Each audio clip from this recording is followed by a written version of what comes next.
आप सभी का स्वागत है हमारे यूट्यूब चैनल पर। आज हम इस वीडियो में बात करेंगे कि आखिर क्या वजह है कि कोई हर एग्ज़ाम में आपके पैसे जाते हैं, इसकी भी बात करेंगे। और पैसेज को हमें सॉल्व कैसे करना है इसकी भी बात करेंगे। यानी पैसेज के बारे में डिटेल से इस वीडियो में हम लोग बात करेंगे।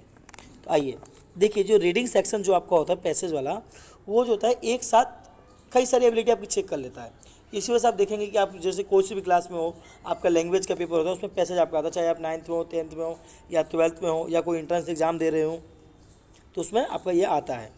ऐसे ही जामिया मिलिया इस्लामिया में भी 11th क्लास में, 9th क्लास में भी और बैचलर के कोर्सेस में भी आपके ये टॉपिक्स आपके आते हैं। तो आइए देखिए, रीडिंग सेक्शन जो होता है आपकी एबिलिटी, एक तो आपकी वो रीडिंग स्पीड चेक कर लेता है, आपकी रीडिंग स्पीड आपकी देख लेगा कितनी है। उसके बाद राइटिंग स्पीड आपकी देख लेगा, ग्रामेटिकल नॉलेज कितना है आपका, और आपकी वर्ड पावर कैसी है, और लास्ट है आपका अंडरस्टैंडिंग। रीडिंग स्पीड, आइए हम इसको अब एक एक करके समझते हैं। रीडिंग स्पीड को समझने के लिए हम एग्जांपल लेंगे कि तो मान लीजिए कि आपका किसी का मतलब एग्ज़ाम है, उसमें आपको 1000 वर्ड का एक पैसेज मिला है जिसको आपको सॉल्व करना है 25 मिनट में। 2 स्टूडेंट है, एक की है 50 वर्ड 1 मिनट में पढ़ पा रहा है और एक है 100 वर्ड। अब देखिए, जो 50 वर्ड 1 मिनट में पढ़ पा रहा है वो कितने देर में 1000 वर्ड का पैसेज पढ़ेगा, वो 20 मिनट में पढ़ेगा। जिसका 100 वर्ड है वो कितने देर में पढ़ेगा, वो 10 मिनट में पढ़ेगा।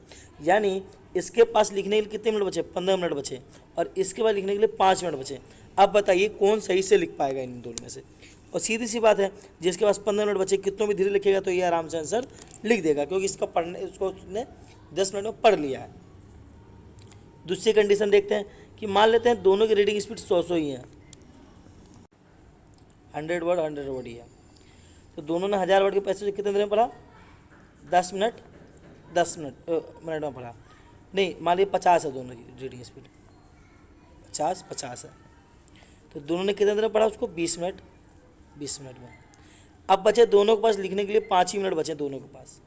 तो अब बताइए, और दोनों को लिखने कितने वर्ड, मान लीजिए 200 वर्ड का चार क्वेश्चन है, उसमें चारों में आपको कहा है कि भाई साहब 50 वर्ड मिनिमम आपको लिखने हैं। तो अब इसको दोनों को 200 वर्ड लिखने हैं, 5 मिनट है। एक की राइटिंग स्पीड जो है 20 वर्ड पर मिनट है, तो 5 मिनट में कितना लिख पाएगा, सिर्फ 100 वर्ड ही लिख पाएगा वो। और एक की रीडिंग स्पीड है 50, एक की रीडिंग स्पीड है 50 वर्ड, तो वो 5 मिनट में कितना लिख पाएगा, 250 वर्ड। लेकिन लिखना 200 ही है, यानी उसके पास 1 मिनट बच भी जाएगा। तो इसका क्या मतलब है कि जिसकी राइटिंग स्पीड कम है वो भी पैसे सही से नहीं कर पाएगा। हालांकि राइटिंग स्पीड वाला जो मसला है ये आपका जहाँ ऑब्जेक्टिव टाइप्स के जो पेपर होते हैं वहाँ नहीं होता है इसका मसला, ये खाली ऑब्जेक्टिव वाले के जरिए होता है। तो कॉम्पिटिटिव एग्जाम में राइटिंग का नहीं होता, वहाँ सिर्फ रीडिंग का आ जाता है आपका मसला, ठीक। इसके बाद ग्रामेटिकल नॉलेज, अगर आपकी ग्रामर अच्छी नहीं है तो आप कैसे सही से समझेंगे किसी भी चीज़ को कि यार सिंगुलर है, प्लूरल है, नाउन है, क्योंकि आप ग्रामर जिसका अच्छा होता है वही अच्छे से किसी लैंग्वेज को समझ पाएगा, है कि नहीं। ग्रामेटिकल हो गया आपका। इसके बाद वर्ड पावर यानी कि एक एक वर्ड का आपको मतलब पता होना चाहिए आपको।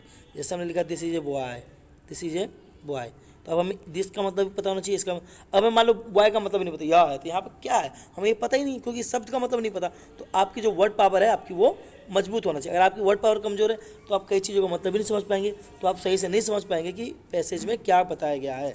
तो आपको इसके लिए क्या करना पड़ेगा, आपको अपनी वर्ड पावर मजबूत करनी पड़ेगी।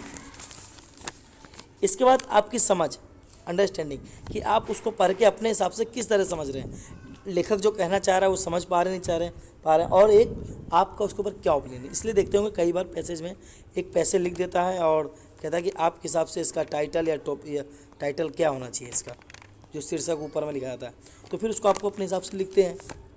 तो ये हमने देख लिया, बात कर लिया कि कौन कौन सी हमारे एबिलिटी को चेक करता है। अब हम लोग इसमें ये बात करेंगे कि पैसेज को सॉल्व कैसे करते हैं। पैसेज सॉल्व करने का सबसे आसान तरीका होता है इन्फॉर्मेशन।